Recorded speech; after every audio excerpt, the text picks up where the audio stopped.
Hi, this is Shadi. Today we're going to be discussing competition class structure. I'm going to compare it with the French one, of course. I'm very familiar with it. So recently I've sat down with people from the Nippon team and the translators and some of the people that come to Europe for seminars. They travel a lot, and so I had a long conversation with them over a few times. So it wasn't just someone I met for the first time and I started asking questions.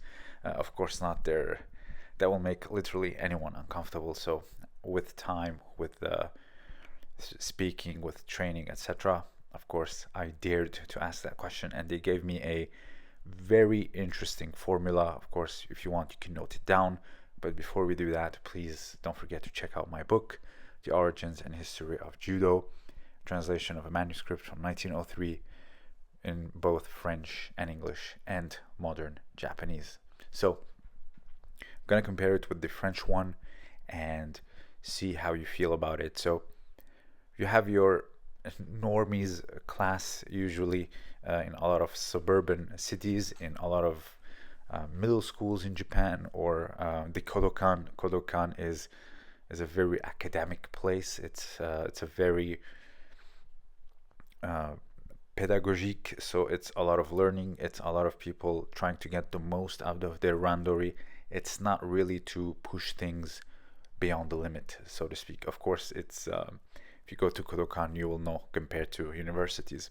So it starts often by a warm up that is quick, that is just to get the heart racing, running around, maybe some jump squats, a little bit of push-ups at the signal, but that's mainly it. So the stuff that you see usually in Japanese seminars, whenever someone from the Japan team visit, they start to show you things like carrying your opponent, your partner on your back and running and squatting, and these usually are for kids, middle school, but later for competitions and competitors, they like to target things. So a lot of Ne-waza drills. Ne-waza drills are very, very rich. I'll make a separate video on them because I'm sure you know the very mainstream joke of purple belts missing the warm-ups. Warm-ups are one of the most important things, just like Uchi-komi in the stand-up. And so they do a lot of warm-ups such as these because they move the body, you can feel it, all the muscles are moving. The Ne-waza warm-ups are some of the best. Obviously not all the time they do it, but it starts basically with a warm-up if you want to write things down. Now next is Uchi-komi. Uchi-komi is the bread and butter of the Japanese. They are raised on repetitions, they thrive on repetition. Every repetition is like a machine gun. The one you do is the one like before. They do typically 200 to 300 repetitions. Uchi-komi, it can be across the line of the mats, it can be static, it can be in circles, you name it, but it's 200 to 300. If you can try to visualize how much that is, series maybe of tens. There's a video, I think it's on Judo Highlights channel, just half an hour, all they're doing is Uchi-komi, and no small club has the time for that. Even so, if you want to compare to the French competition classes and at the federation where a lot of clubs get together, competitors, and they do their thing, it's very similar, but the Uchi-komi is a lot less. At the top, you're gonna be doing maybe somewhere around 50 to 60 repetitions, and they're either across the mat, the length of the mat, or static, but really, really quickly. There's a timer, so it's mainly for your muscles to burn them, to feel the heat, to build up that cardio. So Uchi-komi has a lot of functions to serve, especially for competitors. You can do it for whatever goal you are trying to do. So after Uchi-komi, here's the kick. They do 10 rounds of Ne-waza. Each round is 4 to 5 minutes, again, depending where you are. And later followed by 10 rounds of 4 to 5 minutes of standing tachi-waza. And of course, it changes from university to university. Sometimes you see some footage they're rolling, sometimes you see some footage they're doing stand-up sparring, and the numbers, of course, they will vary, but this is somewhat similar to France. France, actually, a lot of them like to give a good amount of time for Ne-waza. So a competition class or at the federation, you'll see typically 4 to 5 rounds standing up, on the ground, and then followed by 6 to 8 in the stand-up. So it's around 60-40 or 70-30%. I did a video on it when Arima, back in the turn of the century, 20th century, talked about the percentages and how they should be applied for ground and stand-up. This is around 1905. For example, my club, it's 50-50. Some clubs completely neglect the ground, unfortunately, only do transitions. So you get this, but for competition, a lot of rounds on the ground first and then in the stand-up. So that's basically ideal, 50-50. Then here's the kick.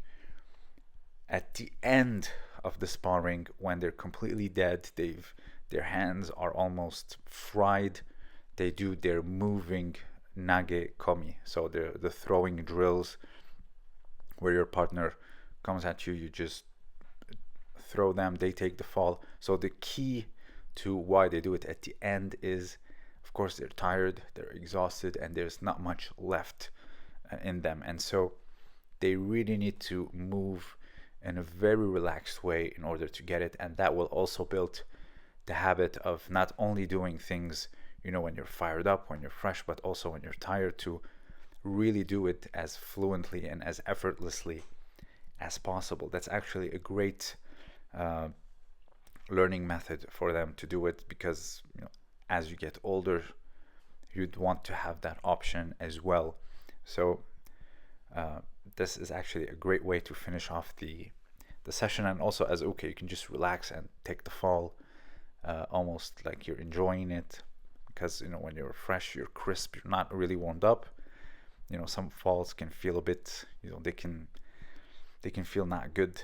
But when you're fully relaxed, just like when you're sparring and it hits you and you don't feel it, you don't think about spinning, you're just falling and you take the fall. Especially if it's a good black belt, nothing happens to you. So it's kind of the same way. So the Nage-komi portion at the end really spoke to me, especially the vast numbers of Uchi-komi repetitions, 200 to 300. That will exhaust you, but that's what they do. Their training is very classical. Maruyama spoke, he talked about doing hundreds and hundreds of Uchi-komi every day, classical form. Nage-komi, same thing. However, when he spars, some things do change, like the elbow or whatever, or maybe a little bit less hips, more legs with the Uchimata, but the foundation will always be those movements. He didn't train the way you see him in sparring. He said that because when you lift your elbow, because if you think about it, when you have the classical form, as you bend down to throw, your elbow will go up. So going for the elbow up immediately, sometimes it can be like almost like you're cutting corners, but when you're drilling, when you're learning, you don't cut corners.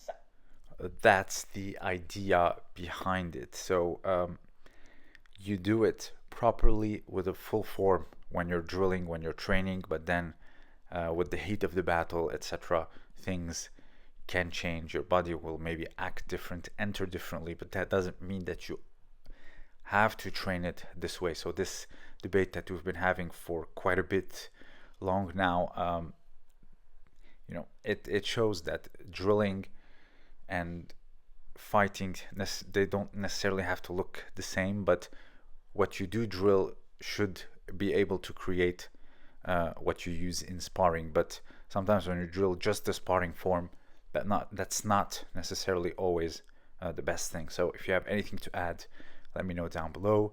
This was Shadi, and thank you for listening.